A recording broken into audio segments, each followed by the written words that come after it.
C'était un vendredi, le genre de journée qui aurait dû être consacrée aux derniers préparatifs du mariage. Les fleuristes, le placement des invités, une centaine de détails insignifiants qui deviennent cruciaux au dernier moment. Notre mariage était dans une semaine. Seulement 7 jours avant que nous échangions nos vœux. Carla et moi avions convenu de nous retrouver sur le lieu de la réception, une grange située à 1 heure de la ville. C'était un peu rustique, esthétiquement plaisant dans un style inspiré de Pinterest. Nous étions là pour notre ultime session de planification. Bien qu'en réalité, ce ne fut pas la toute dernière. Tout se déroulait à une vitesse folle. 4 mois de préparatifs condensés en quelques semaines frénétiques. Nous avions conduit séparément, car elle venait directement de son nouveau travail. Elle n'y était employée que depuis peut-être 6 semaines. La réunion s'est éternisée, traitant des fleurs, de la nourriture, des tables et d'autres arrangements floraux. J'étais presque sur le point de sortir, prêt à conclure la journée, quand Carla m'a regardé avec ce sourire doux et insouciant, comme si rien ne pouvait clocher. « Oh, chérie, a-t-elle dit, comme si elle venait de se souvenir de quelque chose, mon amie Sarah doit déposer sa voiture de location tout près d'ici. Pourrais-tu la raccompagner? C'est juste à côté de chez nous, et tu connais Sarah. » « Oui, bien sûr, pas de problème, ai-je répondu. Je n'y ai pas réfléchi une seconde. Sarah était inoffensive, une de ces connaissances universitaires un peu distraites. Un court trajet en voiture me semblait sans conséquence. Je suis rentré à la maison vers 5h30. Je m'attendais à ce qu'elle revienne environ 1 heure plus tard, lui laissant suffisamment de temps pour déposer Sarah et rentrer. 6h30 ont passé, puis 7h. Vers 7h30, j'ai commencé à ressentir cette sensation progressive et angoissante dans ma poitrine. J'ai essayé d'appeler Carla, mais je suis tombé directement sur sa messagerie vocale. J'ai envoyé un message texte, mais je n'ai pas reçu de réponse. Ce n'était pas son habitude. Elle est généralement accrochée à son téléphone comme si c'était une bouée de sauvetage. À 8h, il n'y avait toujours aucune communication. J'ai cédé et j'ai envoyé un texto à Sarah. « Salut, je voulais juste savoir si Carla est bien arrivée chez toi. Je n'ai pas de nouvelles d'elle. » Je n'étais pas en colère, pas encore. Juste cette sensation sourde de malaise, comme si quelque chose ne collait pas, et que mon esprit ne pouvait pas tout à fait comprendre quoi. Puis, à 8h45, Carla est finalement entrée, légèrement rougeaude, les cheveux un peu en désordre, mais rayonnante. Elle avait cette énergie particulière, nerveuse, ni fatiguée ni détendue, mais plutôt, un peu excitée. « Oh mon Dieu, je suis tellement désolé, chérie, s'est-elle excusée, jetant son sac à main sur le comptoir comme si rien ne s'était passé. » Carla s'est penchée et m'a donné un rapide baiser sur la joue, insincère et sans chaleur. On a juste commencé à discuter et on a perdu la notion du temps. Ensuite, on a grignoté un truc. Tu vois comment c'est. D'accord, ai-je répondu, gardant mon calme. La prochaine fois, envoie-moi juste un texto, d'accord? Je commençais à m'inquiéter. Carla a hoché la tête, déjà à mi-chemin du couloir. Quelques minutes plus tard, j'étais en train de sortir des restes du réfrigérateur. Mon téléphone a vibré, signalant un message texte de Sarah. « Désolé, je n'ai pas pu venir sur le lieu de la réception aujourd'hui. Quelque chose d'imprévu s'est présenté. Je n'ai pas vu Carla du tout ce soir. J'espère que tout va bien. » L'air dans la cuisine m'a soudainement paru plus rare, comme si je ne pouvais pas respirer à fond. Mon sang s'est glacé. J'ai jeté un coup d'œil à Carla. Elle fredonnait, se versait un verre de vin, complètement à l'aise, comme si tout était normal, comme si elle n'avait pas juste raconté un mensonge éhonté sans hésitation. « Sarah vient de m'envoyer un texto, ai-je dit, en gardant un ton neutre. Elle dit qu'elle ne t'a pas vu ce soir. Elle dit qu'elle n'a pas pu venir sur le lieu de la réception. Elle s'est figée en plein service, toujours face au comptoir. Une seconde interminable s'est écoulée, puis elle s'est retournée, essayant de minimiser la chose avec un rire, nerveux et aigu. Oh, cette Sarah, quelle idiote. Elle est probablement juste confuse. On s'est bien retrouvés. Étrange, non? Elle a pris une longue gorgée, évitant mon regard. Il faut que je monte un instant, a-t-elle ajouté, trop précipitamment, déjà en mouvement et disparaissant dans le couloir. Je suis resté là, planté devant la porte. Mon intuition hurlait. Je n'ai jamais été du genre jaloux ou curieux. Je crois à la vie privée et à la confiance. Mais ça, c'était différent. Ce n'était pas juste un mauvais timing ou un simple malentendu. Cela ressemblait à un piège, à une tentative de dissimulation. Pendant que Carla était à l'étage, j'ai violé une promesse que j'avais toujours tenue. J'ai récupéré son téléphone sur le comptoir et j'ai deviné le code, sa date d'anniversaire. Simple, trop simple. Elle a toujours été égocentrique. Je suis allé directement à son historique d'appels, puis à ses messages textes. Je ne regrette pas, pas le moins du monde. C'était là, en haut de la liste, un bref appel à Sarah passé peu après qu'elle a quitté la cuisine. Probablement un appel rapide et paniqué, essayant de synchroniser leur version. Puis, j'ai remarqué un autre appel, un appel qui m'a cloué sur place. Plus tôt dans l'après-midi, alors qu'elle conduisait vers le lieu de la réception, elle avait été au téléphone pendant plus d'1 heure. Le numéro n'était pas enregistré, c'était un indicatif régional. Pas de nom, juste une suite de chiffres. Et soudain, je n'étais plus simplement méfiant, j'étais certain que lorsque Carla est revenue en bas, elle était d'un calme et d'une nonchalance, trop calme, comme si rien ne s'était passé. Comme si elle n'avait pas menti et ne s'était pas éclipsée précipitamment. J'ai joué le jeu alors, quelle agence de location Sarah a-t-elle utilisée, ai-je demandé avec désinvolture, comme si c'était sans importance. Je n'ai pas levé les yeux de ma tasse que je rinçais. Elle a simplement laissé la question planer, comme un bruit de fond. Celle près de l'aéroport ou celle du centre-ville, ai-je ajouté, comme si j'essayais juste de visualiser l'itinéraire dans ma tête. Carla a à peine hésité. Celle du centre-ville, a-t-elle répondu. Ce petit endroit près de la station-service sur la 4e rue. C'était plus économique, a-t-elle expliqué. J'ai hoché la tête lentement. C'est logique. J'ai posé la tasse sur l'égouttoir, gardant le dos tourné juste assez longtemps pour dissimuler la façon dont j'observais son reflet dans la porte du micro-ondes. J'ai continué, a-t-elle dû attendre longtemps? J'ai entendu dire que cet endroit manquait de personnel récemment. Non, pas vraiment, a-t-elle répondu. Elle a dit qu'ils étaient en fait assez efficaces. Elle est entrée et sortie rapidement. Chouette. Quel genre de voiture a-t-elle loué? Une Corolla, je crois, ou peut-être une Camry. L'une de celles-là. Je me suis retourné et appuyé contre le comptoir, sirotant mon café, faisant semblant de contempler. Mais en réalité, je l'examinais à la loupe. Ses mains, sa posture, ses yeux. Elle était impassible, trop impassible. Pas une seule pause, pas une seule hésitation ou un seul bégaiement. Juste des réponses fluides et assurées, l'une après l'autre. C'était le genre de réponse qu'on répète. Et pourtant, une minuscule partie de moi, enfouie quelque part sous cette certitude rampante, désirait la croire. Je voulais croire que Sarah était confuse, que j'étais stressé et que j'imaginais des choses, que ce n'était qu'un revers mineur, une mauvaise interprétation, rien de plus. Mais la partie de moi qui avait pris son téléphone la veille au soir, la partie qui avait vu l'historique des appels, vu les mensonges s'accumuler en temps réel, cette partie était grand ouverte, observant, prenant des notes, attendant qu'elle flanche. Et la vérité, c'est qu'elle ne flanchait pas, pas encore. Elle exécutait chaque aspect à la perfection, comme quelqu'un qui avait quelque chose à cacher et qui avait étudié avec diligence pour le garder caché. Et pendant une seconde, je me suis permis de tout remettre en question. Peut-être que j'étais paranoïaque. Peut-être que Sarah avait simplement confondu ses soirées. Peut-être que ce numéro inconnu était un appel professionnel banal que Carla avait oublié de mentionner. Je me suis ordonné de laisser tomber, de dormir là-dessus. Mais au matin, le doute s'était évanoui. Ce qui restait, c'était une conviction lourde et ancrée qu'elle mentait sur quelque chose d'important. Pendant le café, j'ai gardé un ton léger, sans animosité. Juste de la curiosité. Et, ai-je dit, sans lever les yeux de ma tasse. À propos d'hier. Si tu peux me montrer le SMS de Sarah demandant ce trajet, je me rétracte complètement. C'est moi qui me suis trompé. Je suis juste stressé, tu sais, avec le mariage et tout.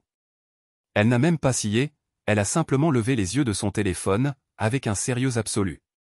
Non, a-t-elle déclaré sèchement. Je n'ai pas besoin de te prouver quoi que ce soit. Soit tu me fais confiance, soit tu ne me fais pas confiance. D'accord. Autre approche. Quand je t'ai vu hier en allant au lieu de réception, tu étais au téléphone, un long appel. C'était qui? J'ai détecté quelque chose sur son visage, une lueur, peut-être de la panique. Elle l'a dissimulé rapidement. Oh, c'était Sarah. Elle a dit que nous étions juste en train de coordonner l'heure de la prise en charge. Mauvaise pioche. Elle avait déjà affirmé qu'elle s'était rencontrée plus tard. Elle a oublié son propre mensonge. C'est amusant, ai-je remarqué doucement. Ma voix avait changé maintenant, plus basse et plus tranchante. Parce que j'ai examiné ton historique d'appel hier soir. Ce n'était pas Sarah. Et juste comme ça, la couleur a quitté son visage. Tu as fouillé dans mon téléphone, a-t-elle sifflé, sa voix empreinte de venin. Comment oses-tu? Comment ose-je, ai-je rétorqué, ce dernier brin de patience se brisant dans ma poitrine. Tu me mens en face plus d'une fois, et c'est moi qui pose problème parce que j'essaie de découvrir la vérité? J'ai inspiré profondément, me suis retenu de crier, et je l'ai simplement fixé du regard. Alors dis-moi, Carla, à qui parlais-tu vraiment? Acculée, Carla a modifié son récit, encore plus rapidement cette fois. D'accord, très bien. C'était un collègue, Michael, du nouveau travail. Nous devions discuter d'un cas de patient difficile, confidentiel. Nous ne pouvions pas en discuter au téléphone. Un collègue, Michael. Quelque chose dans le nom, la manière dont elle l'a prononcé, semblait important. Et tu as dû le rencontrer en personne, à mi-chemin de notre lieu de mariage pendant plus d'une heure pour discuter de ce cas confidentiel qui ne pouvait pas être traité par téléphone la veille de ton soi-disant week-end entre filles. Les incohérences dans son récit devenaient de plus en plus prononcées et négligées. Quel genre de technique devais-tu lui démontrer en personne, exactement, qui ne pouvait pas être décrite verbalement ou, Dieu nous en préserve, démontrée sur le lieu de travail pendant les heures de bureau? Je n'ai pas à me justifier auprès de toi, rétorqua-t-elle sèchement, la voix s'élevant. Tu es paranoïaque et possessive. Ah bon, insistai-je, implacable à présent. Ou alors tu as une liaison. C'est ça? Veux-tu même te marier la semaine prochaine? Ou est-ce que tout ça est une mascarade? On ne se ment jamais. C'était notre mantra, notre fondation, une fondation qui s'effritait en poussière sous mes pieds. Laisse-moi voir le message avec Michael, alors. Si ce n'est que du travail, un simple cas de patient, il n'y a rien à cacher, n'est-ce pas? Elle refusa catégoriquement. Pendant près d'une demi-heure, nous nous disputâmes, sa voix montant en accusation, moi insistant, fouillant, exigeant qu'on étale mes prétendus défauts. Je travaille trop. Je ne lui consacre pas assez de temps de qualité. Je n'écoute pas. Je ne suis pas disponible émotionnellement. Carla se tenait en face de moi, les bras croisés, sur la défensive comme jamais.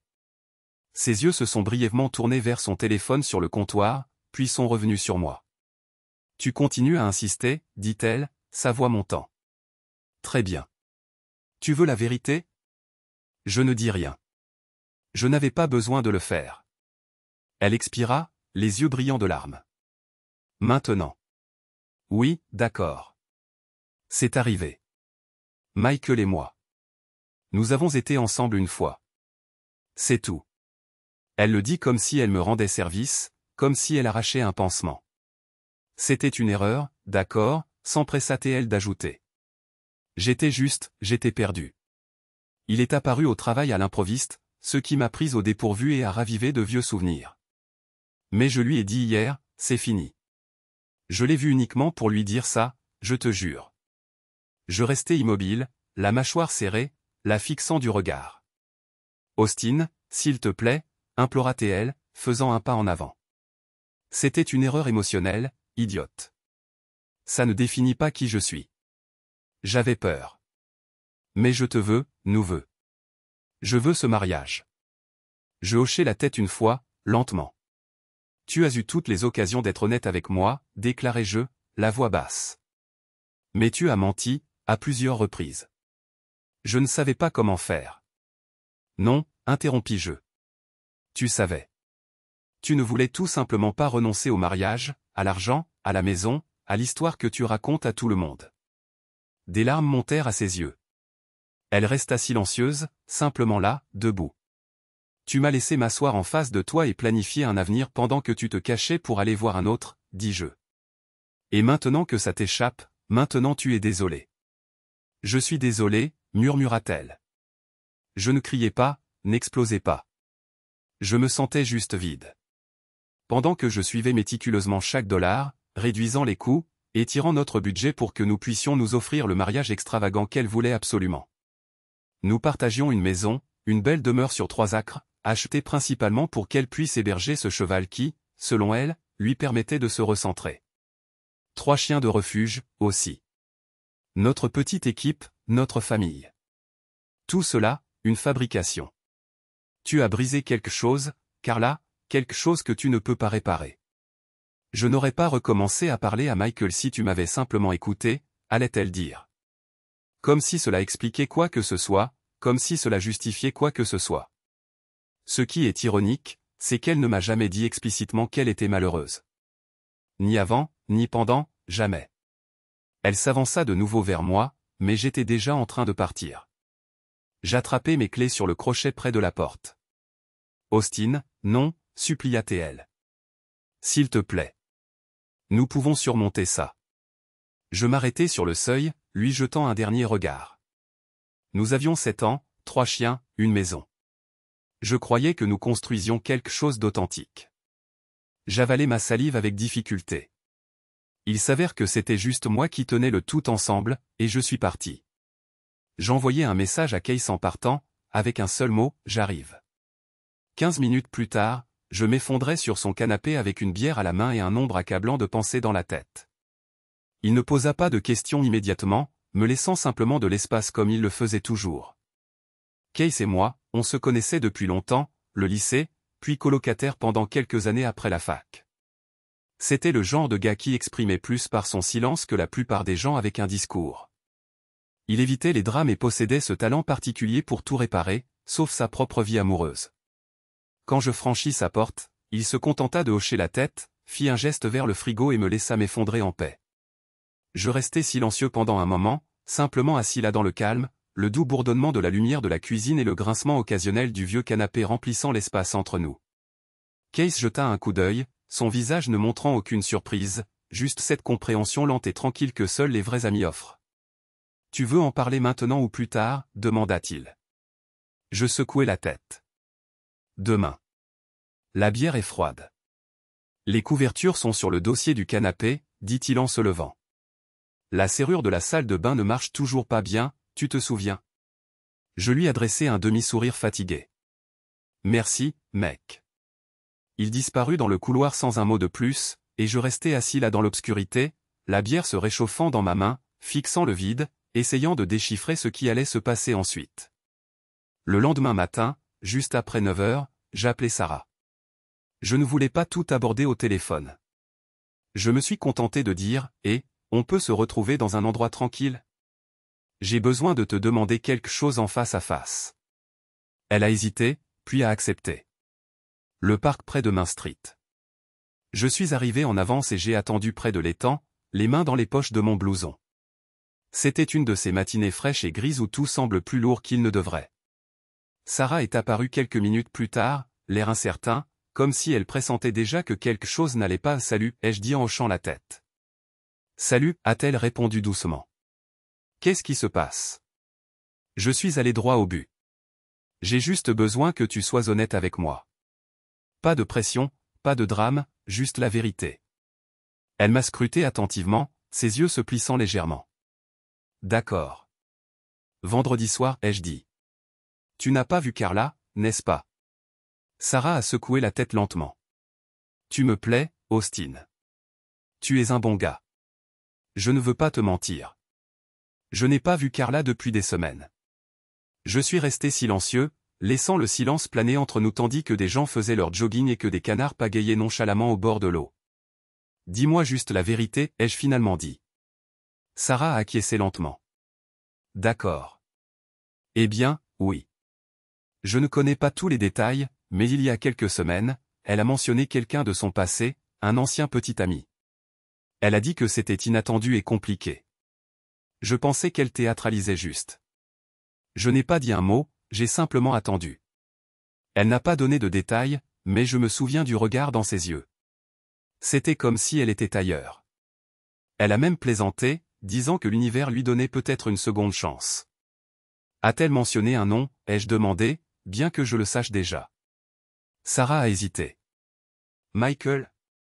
Je crois que je ne l'ai entendu qu'une seule fois. Voilà. Elle a changé après ça, a continué Sarah. Elle a commencé à annuler ses projets, à devenir sur la défensive quand je me renseignais sur le travail. Et puis, ce soir-là, quand elle a utilisé mon nom, c'est ce qui m'a vraiment dérangé. Elle aurait pu simplement dire qu'elle était sortie, mais m'impliquer comme ça, c'était mal.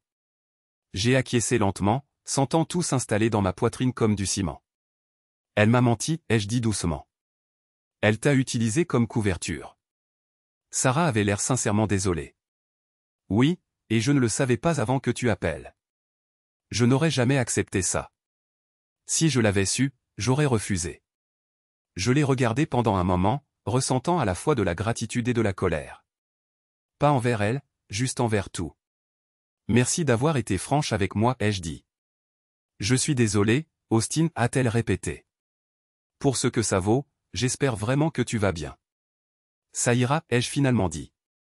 Nous sommes restés là quelques secondes de plus, puis nous sommes allés chacun de notre côté. Ce soir-là, de retour sur le canapé de Case, j'ai finalement parlé. Elle m'a trompé, ai-je dit doucement, en fixant la bouteille à moitié vide devant moi. Avec un type de son passé, Michael. Case n'a pas bronché. Il a simplement acquiescé lentement, me laissant parler. Elle m'a dit que c'était juste une fois, qu'elle l'avait rencontré pour en finir. J'ai fait une pause, mais je ne le crois pas, pas une seconde. Case s'est penché en avant, les coudes sur les genoux. Tu penses que ça continue? Je sais que ça continue, ai-je dit. Elle ment comme elle respire et je veux la prendre sur le fait. Pas pour crier, pas pour la confronter. Il m'a regardé d'un air entendu. Tu veux des preuves? J'ai acquiescé. Je veux une revanche. Je veux qu'elle ressente ce que ça fait quand la vérité est révélée. Je veux être témoin de l'effondrement de son monde comme elle a fait s'effondrer le mien. Case est resté silencieux pendant un moment. Qu'est-ce que tu veux que je fasse? J'ai besoin d'yeux sur elle, sur eux. Je ne sais pas quand ils se rencontrent ni où, mais elle ne va pas s'arrêter. Elle essaiera d'être prudente maintenant, c'est pourquoi j'ai besoin de quelqu'un d'autre pour surveiller. Tu veux que je la suive, a-t-il dit lentement. Oui, et que tu filmes s'ils se rencontrent à nouveau. J'ai besoin que ce soit enregistré. Case a passé une main sur son visage. Mec, c'est du sérieux. Je ne demanderai pas si j'avais quelqu'un d'autre. J'ai besoin de ça, Case. Il a soupiré. D'accord, je le ferai. Dis-moi juste quand. Au cours des 2 jours suivants, j'ai maintenu une façade calme avec Carla, pas d'arguments, pas de questions, juste de la distance, une distance froide. Elle a bombardé mon téléphone d'appels, de SMS, de messages vocaux qui oscillaient entre colère, désespoir et larmes. Qu'est-ce qu'il en est de nous? Qu'est-ce qu'il en est de notre mariage? Je n'ai pas répondu, pas une seule fois. Mais tard mercredi soir, j'ai finalement répondu. Et ai-je dit d'un ton neutre. Il y a eu une pause à l'autre bout du fil, comme si elle n'était pas sûre que c'était vraiment moi. Puis sa voix est venue, faible et haletante. Austin, Dieu merci. On peut parler? S'il te plaît? Peu importe quand ou où, j'ai juste besoin de parler. J'ai fait une pause pour faire de l'effet, puis j'ai dit, demain soir, chez toi. Que ce soit calme. D'accord, a-t-elle chuchoté. D'accord. Je serai prêt. Ce qu'elle ne réalisait pas, c'est que pendant qu'elle préparait ses excuses, Case la suivait déjà de près. Il avait emprunté la voiture d'un collègue, échangé ses vestes, et même taillé sa barbe. Je lui ai fourni l'emploi du temps hebdomadaire de Carla, ou du moins ce qu'elle m'avait dit que c'était, et il a commencé à suivre ses mouvements. Il n'a pas eu à attendre longtemps. Jeudi après-midi, quelques heures seulement avant notre conversation, j'ai reçu le message, là.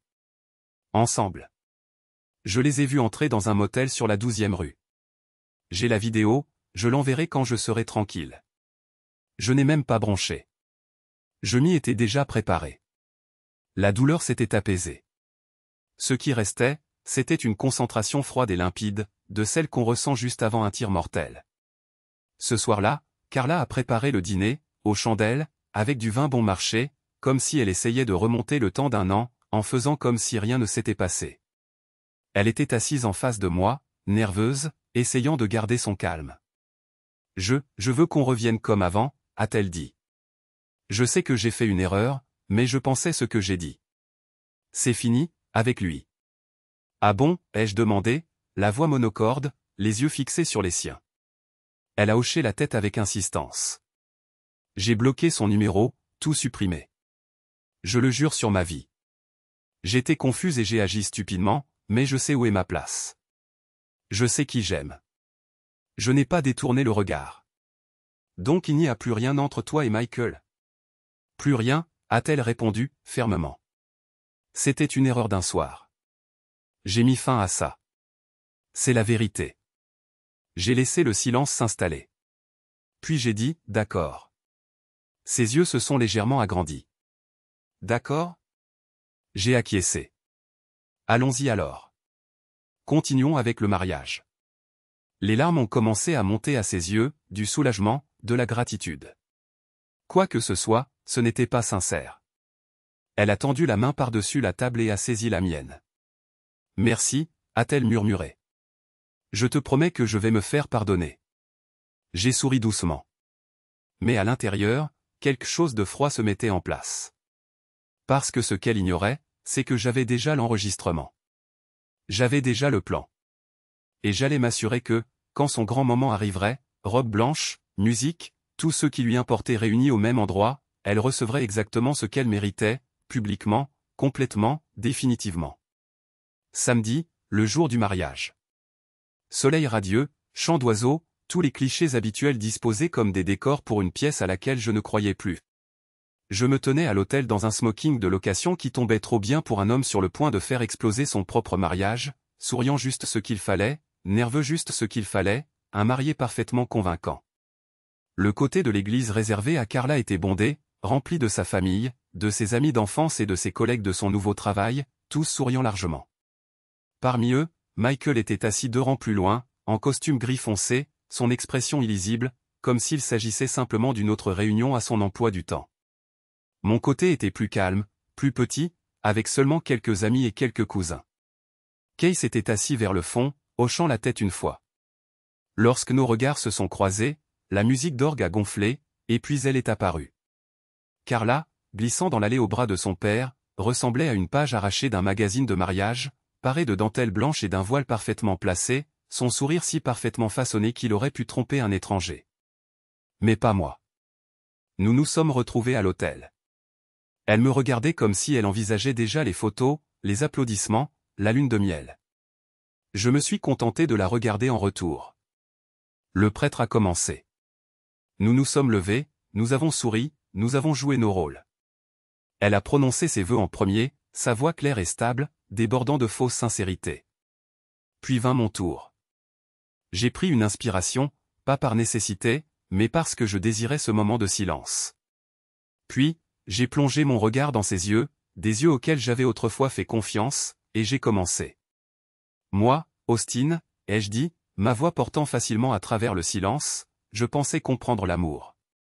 Je pensais comprendre la confiance. Je pensais comprendre la femme qui se tenait en face de moi. J'ai marqué une pause, et les gens se sont agités sur leur siège. Mais cette semaine, j'ai appris certaines choses. Et avant de poursuivre avec ces vœux traditionnels, je pense qu'il est juste que nous partagions un peu de vérité, surtout avec la famille de Carla. J'ai plongé la main dans ma veste, en sortant non pas une bague, mais mon téléphone et une petite enceinte Bluetooth. Le sourire de Carla a vacillé. Écoutons tout ce que la future mariée avait à dire, ai-je annoncé, et j'ai appuyé sur lecture. Sa voix a explosé dans l'église, claire, effrontée et cruelle. Il n'en a pas la moindre idée, continuait la voix de Carla. Je dois juste passer à travers ce mariage, verrouiller la maison, l'image. Ensuite, on verra pour le reste.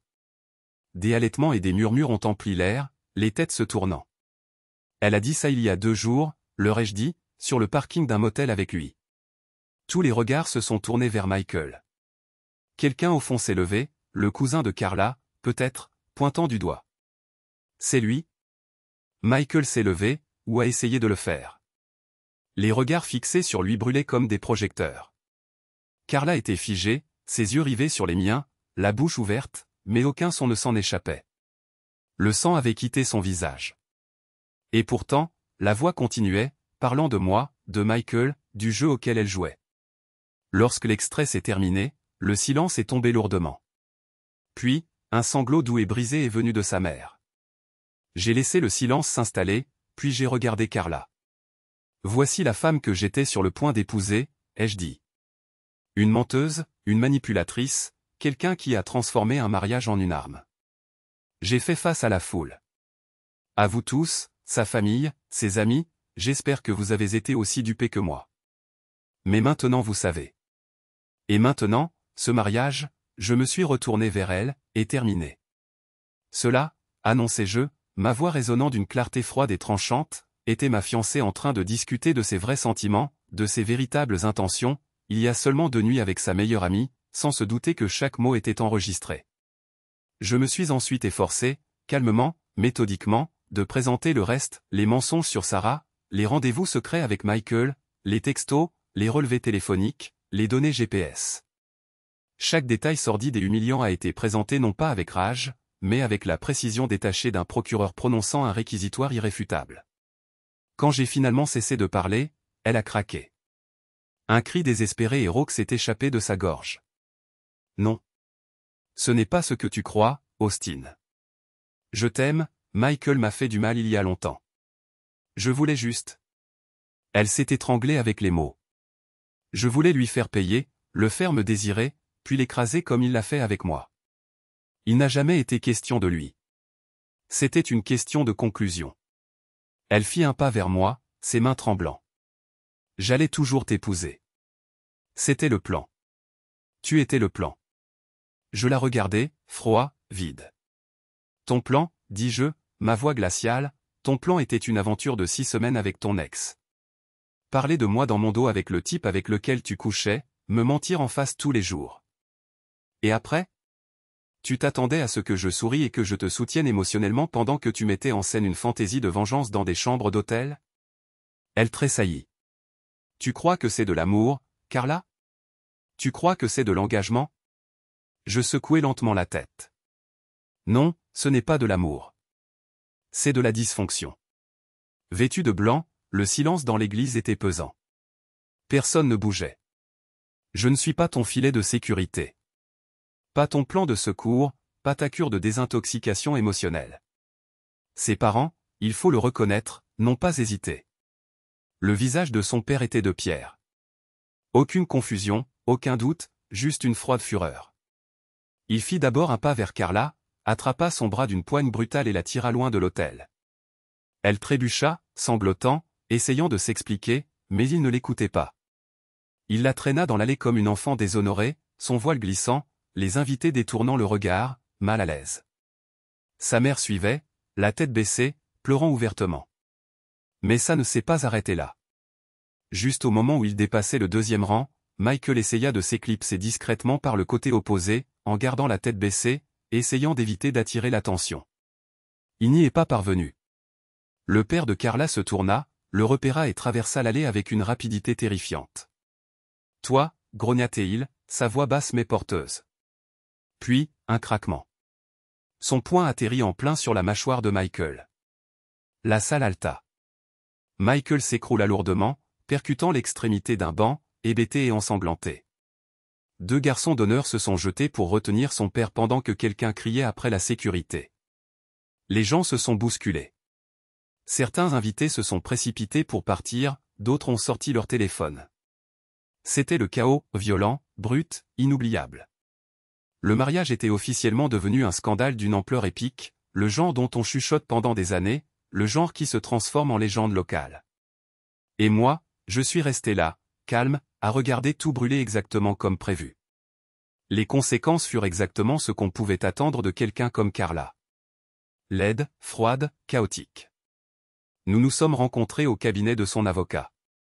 Elle est entrée en jouant la blessée, comme si c'était moi qui avais tout fait capoter. Comme si elle n'avait pas fait exploser notre relation des semaines avant que je n'appuie sur le bouton « Lecture » à l'hôtel. « Je ne te paierai pas un centime », dit-elle froidement, les bras croisés sur sa poitrine. « Tu m'as humilié devant tous ceux qui comptent pour moi. » Je me penchai en avant, calme, maîtrisé. « Tu t'es humilié toi-même, Carla. » J'ai juste arrêté le spectacle. Elle leva les yeux au ciel. « Tu m'as tendu une embuscade à l'hôtel comme un fou furieux. » Je gardai une voix égale. « Tu as triché pendant des semaines, tu m'as menti en face, tu t'es moqué de moi dans mon dos. Tu savais exactement ce que tu faisais. Chaque fois que tu essayais une robe ou choisissais un arrangement floral pendant que tu te faufilais dans des motels avec lui. Ce n'était pas un mariage, c'était une arnaque. Elle ne répondit pas, j'ai payé la salle, la nourriture, le groupe. Des milliers. Et tu avais l'intention de remonter cette allée comme si de rien n'était. Elle croisa lentement les jambes. Tu ne peux pas prouver l'intention. Je peux prouver tout le reste. Et je ne te demande pas de payer pour toute la catastrophe, juste ta moitié de ce que tu m'as laissé financer. Pendant que tu riais dans mon dos. Elle lança un regard noir. Alors c'est ça? Tu veux que je paie pour ta petite fête de vengeance? Je me suis adossé, la fixant droit dans les yeux. Non, Carla.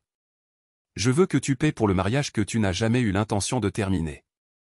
Elle se pencha en arrière, sa bouche se tordant. Très bien.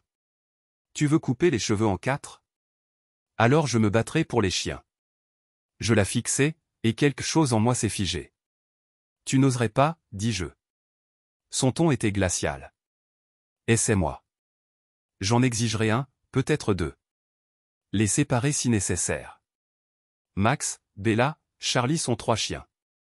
Frères et sœurs de portée, inséparables depuis qu'ils ont 10 semaines, la seule bonne chose que nous ayons jamais construite ensemble. La pensée de les voir séparés, utilisés comme levier dans ces jeux, était impardonnable. Je suis sorti de ce bureau sans dire un mot de plus. J'avais un nouveau plan pour elle.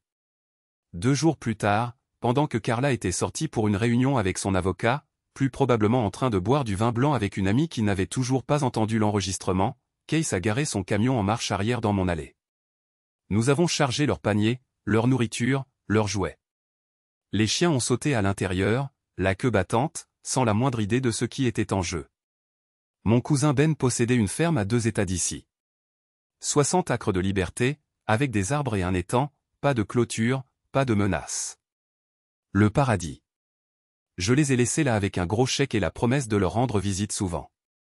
Quand je suis rentré, j'ai envoyé un texto à Carla. Les chiens sont partis. J'ai laissé la porte de derrière ouverte par accident. Ils ont dû se faufiler pendant que j'étais dehors. J'ai appelé les refuges. Elle m'a appelé 3 fois. Je n'ai pas répondu. Son dernier message est arrivé en majuscule, tu mens. Je n'ai jamais répondu parce qu'à ce stade, j'avais dit assez de mensonges pour survivre aux siens. La différence, c'est que les miens avaient un but. Je ne l'ai pas fait pour lui faire du mal, je l'ai fait pour protéger ce qui comptait. Et pour une fois, je ne me sentais coupable de rien. Nous n'étions pas mariés. C'est à ça qu'elle s'accrochait, comme si ça lui donnait l'avantage. Pas de divorce signifiait pas de pension alimentaire, pas d'allocation compensatoire, pas de partage des biens ordonnés par le tribunal. Mais nous possédions une maison ensemble, achetée il y a 2 ans. Crédit immobilier conjoint, nos 2 noms sur l'acte de propriété. Et j'avais les reçus, au sens propre comme au figuré, pour chaque centime que j'avais investi dans notre mariage. Ce n'était pas si simple. J'ai intenté une action civile, non pas par dépit, mais par principe. Elle était assise de l'autre côté de la salle d'audience, vêtue d'un tailleur anthracite, les jambes croisées, la mâchoire serrée. Son avocat, un petit parasite narquois qui devait être spécialisé dans le fait de sortir les divorcés riches des contraventions de stationnement, avait l'air de s'ennuyer. Mais je n'étais pas là pour les divertir. Je demande 2 choses, commença mon avocate, d'une voix ferme. Premièrement, que le tribunal ordonne une division équitable du bien détenu conjointement. Deuxièmement, le remboursement de la moitié des frais de mariage non remboursables payés à l'avance par mon client, qui s'élève à 12 840 $ et 32 cents. Nous avons des factures, des reçus et une ventilation complète. L'avocat de Carla se leva, déjà suffisant. Votre honneur, ces 2-là n'ont jamais été mariés. Il n'y a aucune obligation légale pour ma cliente de rembourser les fonds dépensés volontairement par M. Reyes. La juge, une femme d'expérience avec un regard perçant et peu de temps pour les effets de manche, leva la main. Ils ont cohabité. Ils ont acheté une maison conjointement. Cela ouvre la porte à des considérations équitables. Continuez. Il a réessayé. Le mariage avait été annulé à la suite directe des propres actions de M. Reyes. Il avait choisi d'exposer des griefs personnels d'une manière étonnamment publique et dévastatrice. J'ai révélé la vérité, ai-je affirmé, intervenant avant que mon avocate ne puisse intervenir. Je n'ai pas mis fin au mariage. C'est elle qui l'a fait, à l'instant où elle a choisi de s'engager dans une liaison clandestine. Pendant que nous étions occupés à signer des contrats et à choisir le linge de maison, Carla s'est visiblement crispée, une rougeur lui montant au visage. La juge a offert un signe de tête. Vous aurez votre tour, monsieur Reyes, mais votre point est noté. Mon avocate a avancé un dossier. Nous soumettons également la preuve d'un fil de discussion par email partagé confirmant que les deux parties ont consenti à un partage égal des frais de mariage. Tous les dépôts ont été versés à partir des comptes personnels de monsieur Reyes. La juge a parcouru le dossier, puis a levé les yeux. Monsieur Jensen, a-t-elle déclaré, s'adressant à Carla, avez-vous consenti ou non à partager la responsabilité financière de l'événement? Carla s'est éclairci la gorge. Nous en avons discuté, mais aucun accord formel n'avait encore été conclu. Vous avez participé à des réunions avec les prestataires, approuvé des contrats de service et aviez pleinement connaissance des dépenses? Oui. Très bien, a prononcé la juge. En ce qui concerne la maison, ce tribunal ordonnera sa vente. Les bénéfices seront partagés à parts égales après avoir satisfait au crédit immobilier et aux coûts associés. Monsieur Reyes recevra un remboursement documenté des frais de mariage. Ce tribunal considère que ces fonds sont recouvrables en vertu d'un contrat implicite. Son avocat s'est penché, chuchotant. Elle n'a pas bougé lorsque le marteau de la juge a frappé une fois. C'était la fin. 12 minutes après avoir commencé, c'était fini. Elle ne m'a même pas jeté un regard en sortant. La tête haute, le dos raide, son avocat traînant derrière, déjà engagé dans un appel téléphonique. Je l'ai regardé partir. Et juste comme ça, pas de vœux, pas de bague, plus de mensonges. Elle était sortie de ma vie, Dieu merci.